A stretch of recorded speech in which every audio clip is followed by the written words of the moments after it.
لقمان حکیم نے اپنے بیٹے سے نصیحت کرتے ہوئے کہا، اے میرے بیٹے، میں نے لوہا اور پتھر سب اٹھائے ہیں، لیکن قرض سے زیادہ بوجھل کوئی چیز نہیں اٹھائی۔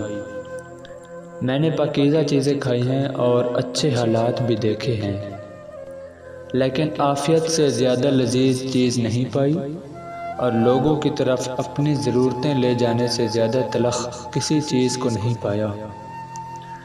اے بیٹے، جو کہتا ہے وہ جھوٹ بولتا ہے کہ برائی برائی کو ختم کرتی ہے۔ حقیقت تو یہ ہے کہ خیر اور بھلائی ہی برائی کو ختم کر سکتی ہے، بالکل اسی طرح جس طرح پانی سے آگ بجھ جاتی ہے۔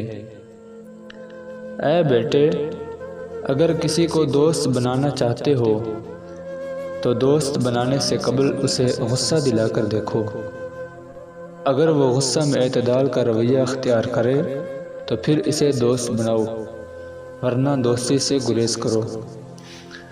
سفر میں اپنی سواری پر اعتماد نہ کرو، جب منزل قریب آ جائے تو سواری سے اتر جاؤ۔ شب کے آغاز میں سفر نہ کرو، اپنے ہم سفر کا ہمدم اور ساتھی بن جاؤ، سوائے اس صورت کے کہ جب وہ کوئی گناہ کا کام کرے۔